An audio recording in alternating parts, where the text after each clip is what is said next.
airnya udah siap belum, listriknya udah siap belum, tempatnya udah siap belum, kalau siap pindah. Belum dapat laporan dari PUPR? Sudah tapi belum. Sudah tapi belum. Tapi soal Kepresnya bakalan Kepres pemindahan ibu kota apa bakal terlaksana sebelum 17 Agustus? Kepresnya bisa sebelum, bisa setelah Oktober. Kita melihat situasi lapangan. Kita tidak ingin memaksakan sesuatu yang memang belum, jangan dipaksakan. Semuanya dilihat, progres lapangannya dilihat. Pertanyaan Presiden Joko Widodo tentang kesiapan sarana dan prasarana di Ibu Kota Nusantara atau IKN membuat Ibu Kota baru Republik Indonesia itu kembali menjadi perhatian publik. Apalagi pada Juni 2024, Presiden Jokowi pernah menyatakan akan berkantor di kota yang terletak di Kalimantan Timur ini. Puncak dari simbolisasi kepindahan ibu kota Indonesia dari Jakarta ke IKN adalah rencana digelarnya upacara kemerdekaan Republik Indonesia pada 17 Agustus 2024. Namun, belum juga terlaksana, kabar mengebohkan datang dari Kepala Otorita IKN dan wakilnya, Bambang Susantono dan Doni Rahayu, yang justru menyatakan mundur dari jabatannya. Posisi keduanya digantikan Menteri PUPR Basuki Hadi Mulyono dan Wakil Menteri Agraria dan Tata Ruang Badan Pertanahan Nasional Raja Juli Antoni. Kepindahan ibu kota negara ke Nusantara adalah bukan sekedar memindah gedung kementerian. Bukan itu. Bukan fisiknya yang ingin kita pindahkan, tetapi yang ingin kita bangun adalah budaya kerja baru, mindset baru, dan IKN sebagai basis ekonomi baru. Bapak Ibu, sekali lagi, tidak perlu ragu, tidak perlu bimbang. Karena apa? Payung hukumnya itu sudah jelas. Kembali lagi, kita ingin menghadirkan pembangunan yang Indonesia sentris, bukan Jawa sentris. Indonesia perlu keadilan ekonomi. Sekali lagi ada 17.000 pulau, bukan hanya satu pulau. Perlu kesetaraan pembangunan, perlu pemerataan pembangunan. Ini yang ingin kita hadirkan, yaitu dengan membangun ibu kota Nusantara. Mengapa proses pindahnya ibu kota Indonesia mendadak menjadi begitu berliku? Seolah-olah semesta memberi tanda masih banyak pekerjaan rumah yang perlu diselesaikan. CNN Indonesia Plus Minus berbincang dengan Master Feng Shui Hong Xiang Yu untuk memahami ibu kota Nusantara dari kacamata ilmu Cina kuno. Master, apa yang Master lihat dari rencana pindahnya Jakarta ke IKN? Saya pikir begini, Jakarta itu sudah cukup lama. Kemudian kalau kita lihat dari posisinya, dia itu relatif di sebelah barat. Oh, oke. Jadi kalau kita lihat sini, Penggalan IKN gini ya, ini tengah-tengah sekali. Jadi barangkali secara koordinasi itu barangkali dianggap lebih sentral, lebih bagus. Iya. Ini kan pas tengah-tengah. Ya. Iya. Tadinya saya pikir di sini, rupanya di sini deh. Wilayahnya ya. Wilayahnya iya. Berarti kenapa faktor di tengah kok lebih bagus dari kacamata Feng Shui? Ya karena tengah itu adalah sentralnya sebuah akses. Jadi kalau kita membuat sebuah rumah, sebuah ruangan, tengah itu nggak boleh dipadati. Kalau tengahnya dipadati, kita mau akses kemana-mana jadi terhalang. Kita mesti muter-muter. Tengahnya masih kosong, cenderung kosong. Jadi kalau prinsip Feng Shui itu begitu. Tengah harus kosong, dia baru bisa mengolah energi dengan baik. Karena dia membutuhkan ruang untuk mengolah energi. Ini bukannya sudah benar Master, karena tengahnya kan banyak yang kosong di sini. Tapi kalau di sini kan berarti di daratan. Oh oke. Dia mau ke laut lah susah. Iya, Kalau iya, sudah iya, ada iya. ke laut, nah dia gampang aksesnya. Ini masih masuk ya dari sisi Iya, apa iya. geografis ya. Makanya di feng shui itu, itu di depan harus ada air, di belakangnya harus ada gunung. Karena kalau di belakang ada gunung, itu ada sandaran, ada yang melindungi. Iya. Kayak orang nyandar ya, enak Betul, gitu ya. kayak orang oke. nyandar. Nah, di depan ada air. Air itu adalah sarana transportasi dari zaman dulu sampai sekarang masih berlaku. Oh, Jadi itu ya logikanya ya, logikanya kalau ya. dulu transportasi air itu adalah yang paling murah Oke. dan paling gampang. Nah, sekarang ini juga masih berlaku itu. Jadi tidak bergeser oleh zaman. Apakah semua daerah-daerah yang maju itu dekat dengan air? Saya lihat di sini Hampir semua. Singapura, Ya. Malaysia. Ya, hampir semua. Ya, hampir semua daerah yang bisa maju itu dekat dengan air. Karena itu di dalam segi feng shui ya. Jadi begini, ilmu Tiongkok ini bisa dibagi menjadi dua belahan atau dua bagian yang besar. Satu diamati dari sisi waktu. Itu yang kita cerita tentang tanggal lahir yang kemarin ya. Iya, Kita iya, ngobrol iya, tentang iya. Prabowo segala macam. Itu tanggal lahir. Dan benar. Terus. itu tanggal lahir. Dan sekarang kita berbicara tentang ruang. Nah ini tata ruang, ruangan itu namanya feng shui. Iya, Kalau iya, yang iya, tanggal lahir iya, itu iya. namanya hasta aksara. Kalau Oke. ini namanya feng shui gitu. Jadi dari prinsip feng shui itu sebuah tempat yang bisa berkembang yang baik. Dia pasti dekat dengan mulut air. Kita lihat di sini cenderung menyempit. Iya. Ini mesti di kotak-katik dulu. Ini cenderung menyempit ya. Nah, Oke. kita punya daerah sini juga, ya. Ini nggak hitung lah. Nah, ini kita mau ke depan, ini ada penyempitan. Nah, ini dijaga di Singapura sini juga ada Selat Malaka. Artinya bagus. Ya, dia tuh perlu ada sebuah penyempitan. Penyempitan itu baru bisa membuat kekuatan energi mengalir dengan baik, membentuk kekuatan. Jadi kalau sebuah selang dia mengalirkan air. Jika kita mau air itu sempur kencang bagaimana? Dipersempit jalurnya. Kita pencet. Iya, ya. Bisa Bisa aja pencet ini. kan? Iya. Jadi kencang.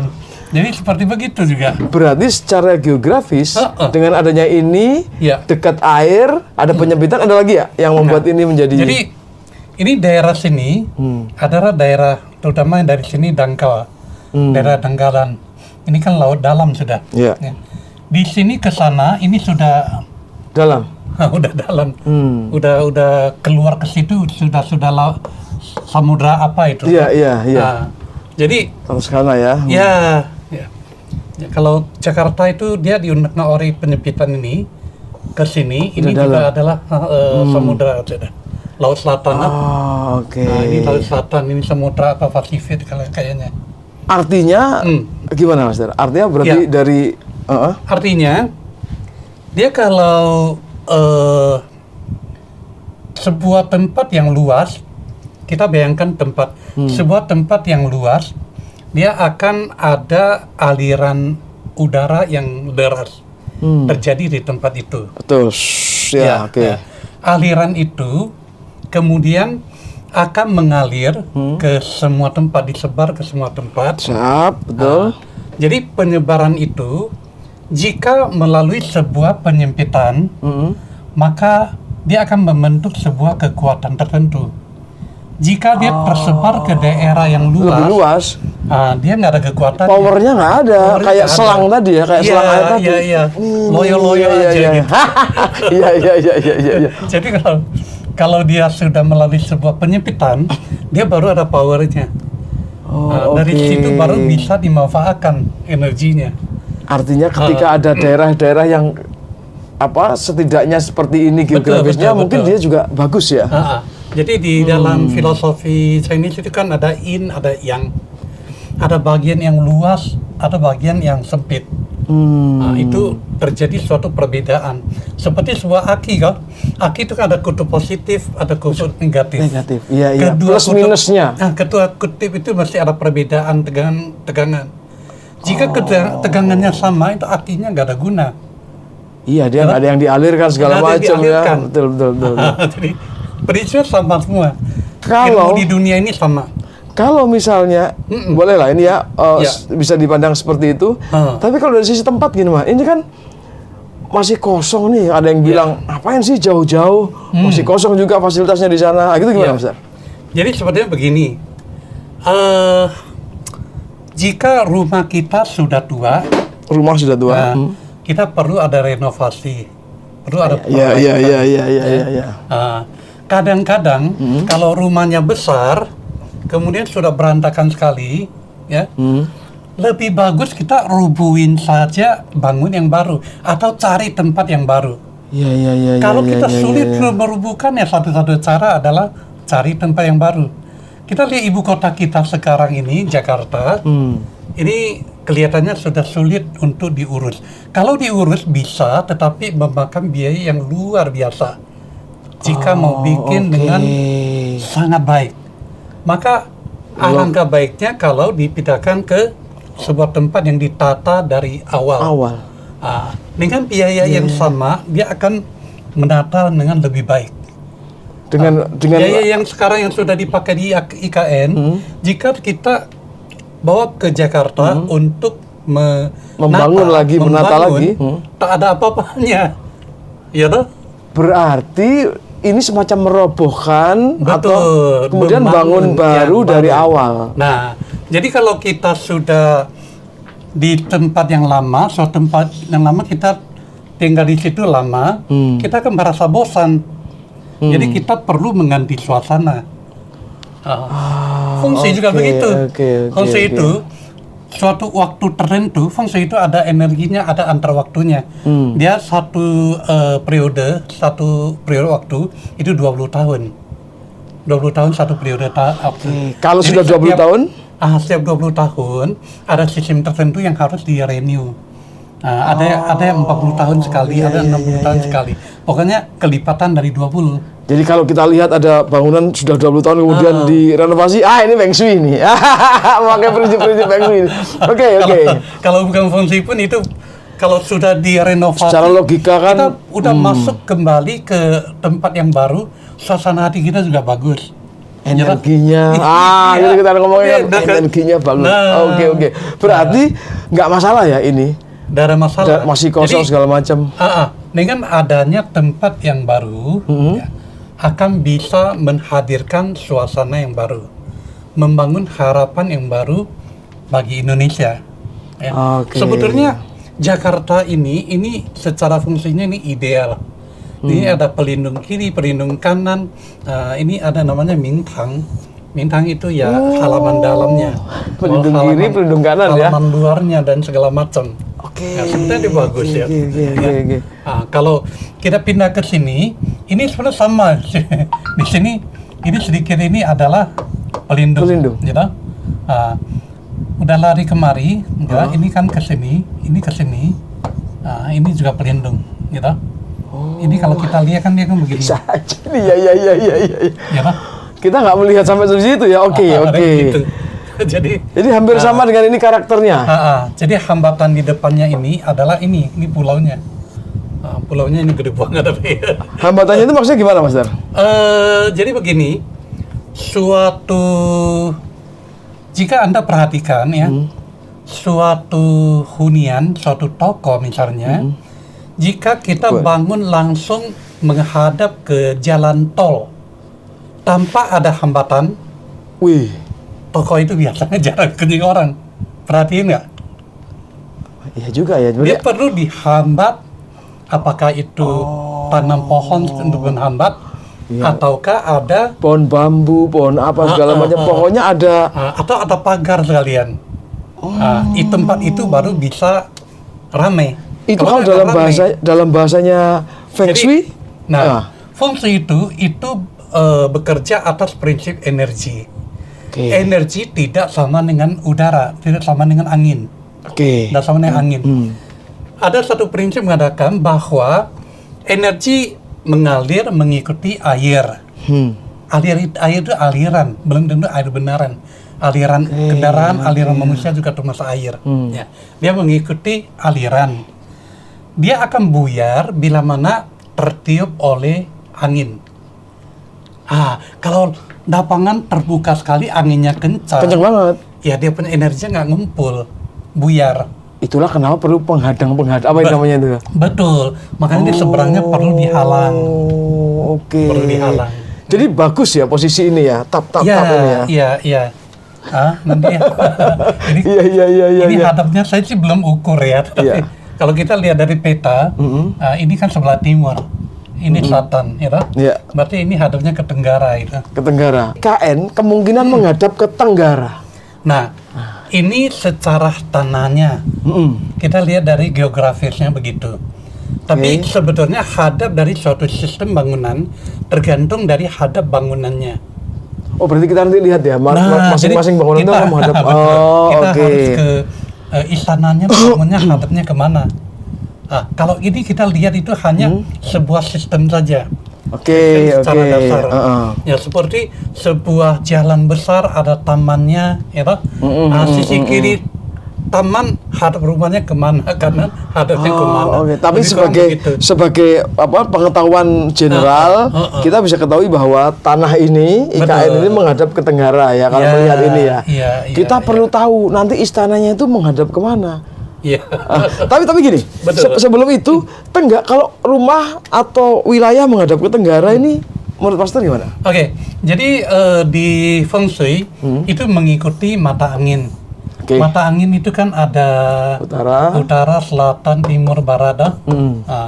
Jadi yang utama itu ada 4. Ya sebetulnya masih ada yang di antara, ya. Ini kan tenggara, ini barat daya, ini barat laut, ini timur laut. Ya. Setiap setiap arah itu dibagi 3 lagi. Jadi ini bagi 3 lagi. Rumit juga ini. Iya. Kita kalau lihat ke tenggara, kita harus tahu ini tenggara 1 atau 2 atau 3. Kita baru bisa menjelaskan dengan baik. Tapi pada prinsipnya, kalau menghadap ke tenggara, tenggara itu ada hubungan dengan angka 4. Ya, jadi 1, 4, 7 itu satu seri. Artinya apa? Artinya sistem geografis seperti ini yang hadap ke tenggara seperti ini dia akan bagus. Nah, di periode pertama 1, periode ke-4 atau periode ke-7. Sekarang ini adalah periode ke-9. Kita baru masuk ke ini periode apa ini Mas ya? Nah, kita sekarang 2024. 2024 kita ini sekarang di periode ke-9 tahun pertama. 2043 ini akan masuk ke periode kedua. Ini kan 9 ya? Iya. 9 tambah 1 berarti 10. Iya. 10 itu enggak ada, 10 kembali ke 1. Ini periode ke-1. Artinya apa? Artinya sistem seperti ini dia baru akan bagus, berpengaruh sangat bagus setelah kira-kira 20 tahun, lebih kurang 20 tahun kemudian. 20 tahun Pak Jokowi. Akan bagus. Jadi iya. Sekarang pelan-pelan bagus ya. Kan butuh proses dong. Masa langsung bagus. Langsung naik bisa tuh berubah. Jadi dia pelan-pelan. Berarti sebentar kita ulangi lagi bahwa nanti ketika kita pindah ke sini, itu baru 20 tahun kemudian kita akan lihat hasilnya, dia akan membaik. Ya, hasilnya akan menjadi bagus. Semoga Indonesia pada waktu itu masih ada. Jangan begitu dong. Iya. Saat itu, saat itu merupakan salah satu negara kuat dunia. Oh, Semoga Indonesia emas apalah itu ya. Ya kan ya oke. Semoga gitu ya. Iya. Jadi sebetulnya sistem Indonesia secara geografis, secara keseluruhan itu bagusnya mulai di periode sekarang, periode 9 sekarang. Oke. Oleh sebab itu sejak tahun Lama juga 2000 ya, orang selalu tanya Indonesia kapan bagus, karena waktu itu baru 98 baru ada reformasi. Reformasi? Nah, jadi tahun 2000 waktu itu orang para lagi heboh, wah ini dunia akan kiamat segala macam. Iya. Lagi kiamat. Iya, ada filmnya itu, ada filmnya waktu itu. Saya mengatakan Indonesia akan bagus di periode ke-9. Ya, saya selalu mengatakan begitu. Oke. Kalau begitu, dia dekat-dekat memasuki ke periode ke-9, presidennya mesti bisa bekerja keras. Disiapkan dari sekarang. Nah, 20 tahun lagi. Nah, jadi sekarang dia sudah mulai masuk ke periode 9. Indonesia secara keseluruhan baik di periode 9. Sekarang ini ya. Sekarang sudah Dan mulai kondisi bagus. baik ya. Sudah mulai bagus. Setelah bagus ya. Yang penting nanti kita punya pemimpin jangan terprovokasi menuju perang, kehancuran dan lain-lain. Indonesia pasti bagus. Penting ini. Iya. Oke. Sebentar kita ulangi lagi. Karena ini setelah naik selama 20 tahun masa nggak tembus ke langit. Ya nggak? Sekarang ini berarti kalau dari hitungan Feng Shui itu oke ya? Iya. Periodenya bagus ya, ke-9-nya. Bagus, ya. Nah, Indonesia Setuju nggak? Iya. Oke. Sebentar, kita kembali lagi.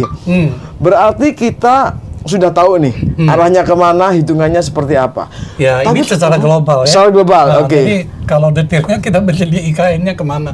Oke, tapi kenapa kok sekarang ini lagi rame nih? Ada yang mundur, otorita IKN dan gitu. Itu biasa. Diganti baru, biasa ya. Di satu keluarga aja, kakak beradik bisa berantem.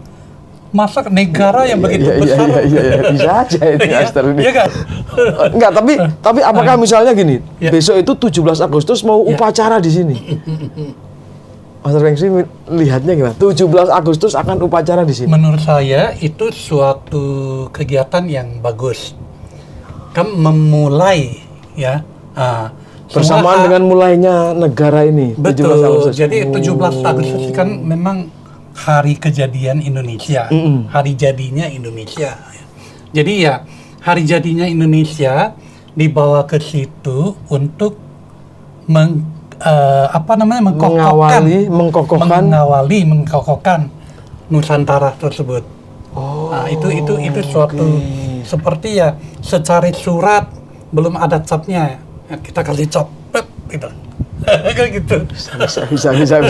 Langkah itu berarti kita lihat bukan mau nggak mau ya, baiknya tetap aja dilakukan di sana. Menurut saya tetap dilakukan lebih bagus, walaupun sederhana, walaupun seadanya. Selamatan, kumpul-kumpul gitu ya, pakai tumpeng, kayak gitu. Makanya pokoknya ada sesuatu di sana lah.